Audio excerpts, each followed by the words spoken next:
Halo YouTube, kembali lagi di channel Koko Vincent. Dan di video kali ini saya mau berbicara tentang sebuah kejadian seminggu yang lalu di mana ada sebuah bus yang mengangkut rombongan study tour mengalami kecelakaan di Subang ya. Dan kejadian ini sangat tragis karena terdapat korban jiwa. Ada 11 korban jiwa ya, di mana 9-nya itu adalah anak sekolah ya, dan seorang guru dan seorang pengendara motor juga menjadi korban jiwa juga ya. Jadi sangat tragis kejadian ini. Saya berbelasungkawa kepada korban. Semoga keluarga yang ditinggalkan diberikan ketabahan dan kekuatan ya.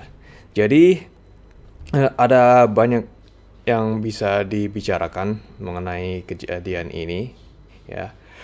Mulai dari busnya yang digunakan oleh rombongan study tour itu yang katanya mengalami remblong ya, karena itu terjadi kecelakaan ini, dan juga bahwa supir bus ini ditetapkan menjadi tersangka ya. Itu juga harus dibicarakan, dan juga reaksi dari beberapa dinas pendidikan daerah ya yang mengeluarkan larangan untuk melakukan kegiatan study tour sebagai reaksi dari kecelakaan ini ya. Sebenarnya kejadian semacam ini, kecelakaan semacam ini itu cukup umum ya terjadi di Indonesia ya.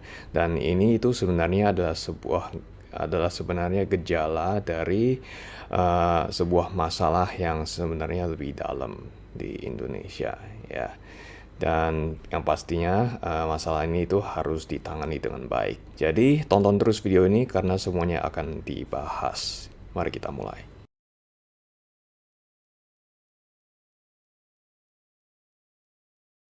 Jadi hal pertama yang mau saya bicarakan adalah tentang kelaikan bus itu sendiri yang terlibat kecelakaan ya. Jadi di kecelakaan ini itu terjadi karena rem busnya itu katanya itu blong ya. Jadi supir menginjak rem tapi busnya tidak bisa berhenti, akhirnya terjadi kecelakaan ya. Dan dari hasil investigasi ya, ditemukan fakta bahwa busnya itu tidak dirawat dengan baik ya. Ada banyak fakta seperti olinya itu belum diganti dengan baik ya, dan segala macam itu ya. Dan juga satu fakta lagi adalah bus itu ya kan seharusnya setiap beberapa waktu itu harus diuji berkala, harus diuji kelaikan jalannya, dan itu harus dilakukan secara berkala ya. Ditemukan fakta bahwa bus ini itu belum melakukan uji berkala ya. Jadi masa berlaku uji berkala sebelumnya itu sudah habis dan bus ini itu belum diuji lagi. Jadi makanya tidak ketahuan bahwa remnya blong ya. Nah, dan satu fakta lagi adalah bus ini itu sebenarnya telah dimodifikasi jadi tidak sesuai dengan spesifikasi awalnya. Jadi itulah beberapa fakta yang ditemukan. Sebenarnya kejadian kecelakaan akibat kendaraan tidak layak jalan ini ya, itu sebenarnya cukup banyak terjadi di Indonesia ya. Mungkin masih ingat kejadian di tahun 2022 yang pernah viral itu di Kalimantan, saya lupa kotanya di mana ya. Itu ada sebuah bus ya. Ini kejadian viral ini, ada sebuah, bukan bus, maksud saya truk ya. Ada sebuah truk yang mengalami remblong ya. Jadi akibatnya truk ini itu menabrak, melibas banyak kendaraan yang sedang berhenti di lampu merah. Dan itu kejadiannya juga sangat tragis karena ada 5 korban jiwa di kejadian itu. Dan juga saya juga ingat ada sebuah berita di mana ada sebuah truk juga mengalami remblong dan tidak bisa berhenti di perempatan lampu merah itu. Dan sebenarnya juga bukan itu saja. Jadi kalau kalian ada scrolling atau lihat di berita-berita ya, pasti banyak kejadian yang serupa itu ya, remblong terus kejadian dan semacam itu pasti banyak ya. Nah, seperti yang saya bicarakan sebelumnya ya, bus ini itu, belum diuji berkala, diuji kelaikan lagi ya, meskipun seharusnya, harus dilakukan. Nah, di Indonesia itu, sebenarnya memang ada, sebuah sistem di mana, kendaraan-kendaraan besar macam bus atau truk ya, itu harus diuji berkala, uji kelaikan jalannya ya. Kenapa ini? Ya agar bisa menghindari, kejadian semacam ini ya, remblong terus terjadi kecelakaan ya. Nah, berkaca dari kejadian yang belum lama terjadi ini dan juga, banyak kejadian sebelumnya itu ya, sepertinya sistem uji berkala ini ya, sebenarnya, sepertinya belum begitu efektif ya, karena masih banyak kecelakaan yang, terjadi ya. Dan juga kita bisa lihat lah ya kalau di jalanan itu, cukup banyak kendaraan-kendaraan truk atau bus yang sebenarnya tidak layak jalan ya, tapi masih berkeliaran di jalanan ya. Misalnya busnya itu asapnya ngebul ya, asapnya hitam pekat ya, itu kan sebenarnya tidak layak jalan itu ya, harus diuji emisi itu. Dan masih banyak berkeliaran di jalan, dan juga banyak truk yang lampunya tidak menyala ya, dan lain sebagainya, itu masih banyak itu berkeliaran di jalan ya. Nah, ini artinya, sistem uji berkala untuk truk dan bus yang saya sebutkan tadi itu, belum efektif ya. Nah, kenapa bisa seperti itu? Ya, kalau kalian ada pengalaman mengenai proses pengujian berkala ini, silakan tulis komentar di bawah ya. Apakah mungkin ada praktek pungli atau apa, saya tidak tahu. Jadi ya bisa komentar di bawah ya. Jadi itu pertama. Kedua, kita mau bicara soal supir bus yang dijadikan tersangka ya. Nah, untuk ini ya, penetapan supir menjadi tersangka, menurut saya gini, kalau supirnya itu, memang, mengemudikan kendaraannya secara ugal-ugalan yang mengakibatkan, terjadinya kecelakaan ini ya. Jadi kecelakaan ini diakibatkan oleh supir ugal-ugalan ya. Jadi masuk akal kalau begitu, kalau, supirnya dijadikan tersangka ya. Nah, di kejadian ini ya, kita mengetahui fakta bahwa busnya itu mengalami kecelakaan karena tidak dirawat, karena remblong ya. Kalau kecelakaannya terjadi karena remblong ya, itu kan artinya bisa dibilang kecelakaan ini terjadi karena busnya itu tidak dirawat dengan baik ya. Kalau demikian, bukankah, seharusnya pihak PO yang bertanggung jawab ya? Kalau dibebankan ke supir kan, kalau supir dijadikan tersangka kan kesannya kan tidak adil ya. Kan, kalau soal perawatan kan sekali lagi, itu menjadi tanggung jawabnya PO, perusahaan otobus ya. Tapi kenapa supirnya dijadikan tersangka? Supir kan itu hanya sebatas, mengoperasikan dan mengendarai kendaraan ya. Jadi, kalau supir dijadikan tersangka itu kesannya tidak adil, kesannya ada PO-nya itu bisa cuci tangan gitu ya. Dan, kejadian ini itu sekali lagi banyak terjadi di Indonesia. Jadi, kecelakaan yang terjadi di Kalimantan itu juga, menurut berita itu, supirnya juga dijadikan tersangka ya, meskipun, katanya polisi itu juga, tidak menutup kemungkinan juga, menersangkakan pihak PO. Bisa dilihat, kalau kejadiannya semacam ini ya, itu, supir bus itu di posisi yang cukup rawan ya, rawan disalahkan, dijadikan, kambing hitam ya. Jadi ini yang perlu diperhatikan ya. Jangan sampai, pihak yang sebenarnya seharusnya bertanggung jawab lepas dari tanggung jawab ya. Jadi itu yang kedua ya. Satu hal lagi yang saya bicarakan adalah, reaksi, dari beberapa dinas pendidikan, terhadap, kecelakaan ini. Jadi ada beberapa dinas pendidikan daerah ya yang mengeluarkan larangan study tour ya sebagai reaksi dari kecelakaan ini ya. Yang jadi pertanyaan saya adalah mengapa harus mengorbankan study tour ya?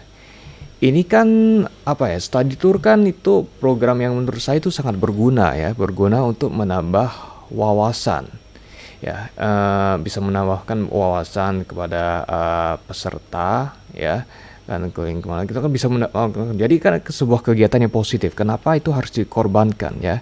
Kenapa kita harus melarang study tour karena takut nanti kejadian seperti ini, kecelakaan semacam itu ya. Saya kira ini adalah pemikiran yang keliru ya. Kita mengorbankan sebuah kegiatan yang sangat positif karena karena kecelakaan ya. Menurut saya ini reaksinya itu cukup berlebihan ya dan tidak rasional. Pemikiran seperti ini menurut saya itu menghambat kemajuan ya, mengorbankan sesuatu hal yang positif karena ya kejadian ini seperti ini ya. Kalau ada kejadian seperti ini ya, seharusnya kita memikirkan bagaimana agar kejadian seperti ini itu tidak terjadi lagi ya. Jadi bagaimana kita bisa memperbaiki sistem transportasi ini yang sangat perlu ditangani ya, agar bisa menunjang kegiatan positif ini ya. Jadi seharusnya kita seperti itu pemikirannya. Jangan kita melarang kegiatan positif karena kejadian ini ya, harus diubah menurut saya pemikirannya ya. Jadi itu pemikiran saya untuk yang reaksi study tour itu ya. Jadi secara keseluruhan ya, kita bisa lihat dari kejadian ini ada beberapa masalah yang harus ditangani ya. Pertama, uji berkala di Indonesia itu tampaknya belum begitu efektif ya. Masih ada masalah ya. Saya tidak tahu apakah karena pungli kah atau apakah. Jadi itu harus dibenahi ya, itu sudah pasti. Dan juga kita bisa lihat bahwa di kejadian seperti ini ya, sopir itu berada di posisi yang cukup rawan ya. Apalagi ketika kecelakaan itu terjadi, itu sebenarnya karena armadanya itu tidak dirawat dengan baik ya. Jadi ini supir itu sangat rawan ya. Jadi saya harap penegakan hukum itu bisa berjalan dengan baik ya. Jadi investigasi terhadap kecelakaan seperti ini itu harus dengan baik dikerjakan, harus secara menyeluruh. Dan juga saya ada satu pemikiran lagi ya. Dan ini sebenarnya pemikiran yang cukup bisa dibilang cukup menyeluruh ya, besar ya.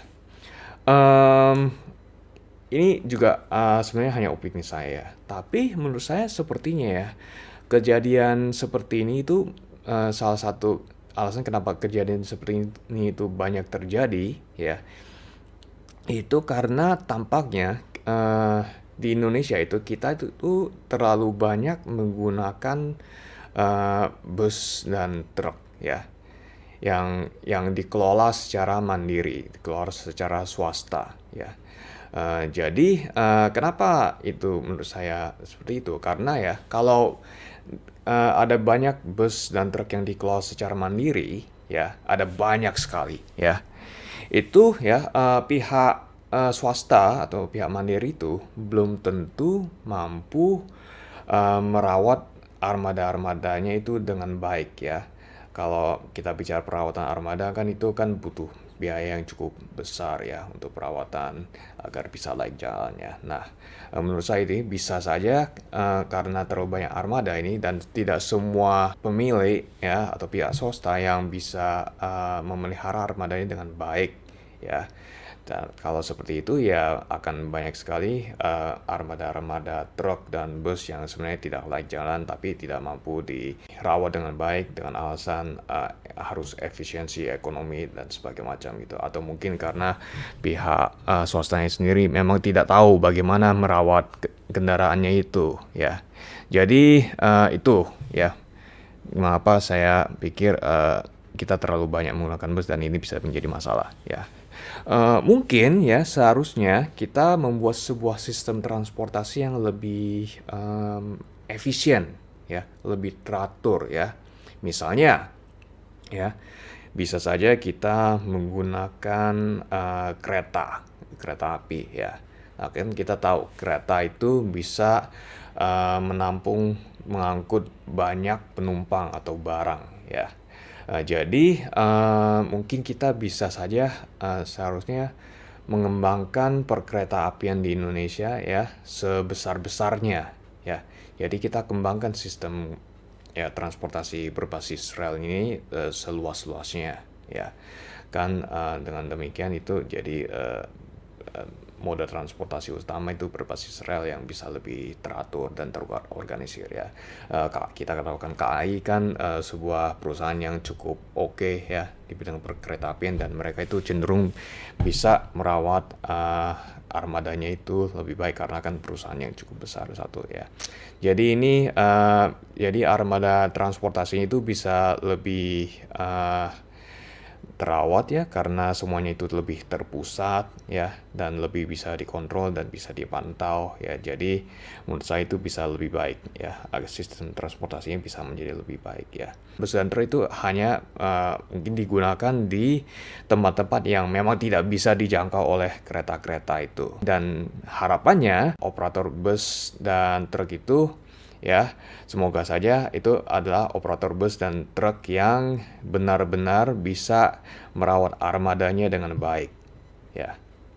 Dan juga sistem uji berkala kita juga harus dibenahi untuk itu ya. Jadi ya mungkin seperti itu ya. Mungkin kita perlu membangun sebuah sistem transportasi yang lebih efisien agar masalah transportasi ini bisa benar-benar ditangani ya, benar-benar bisa di solve gitu ya. Jadi ya begitulah ya pemikiran saya untuk kejadian seperti ini. Mungkin masih banyak lagi yang bisa dibicarakan, tapi video ini sudah cukup panjang ya. Jadi terima kasih ya sudah menonton video ini. Coba kalau ada komentar silakan komentar di kolom komentar di bawah ya. Saya Koko Vincent dan saya pamit dulu ya. Terima kasih telah menonton. Sampai bertemu di video selanjutnya.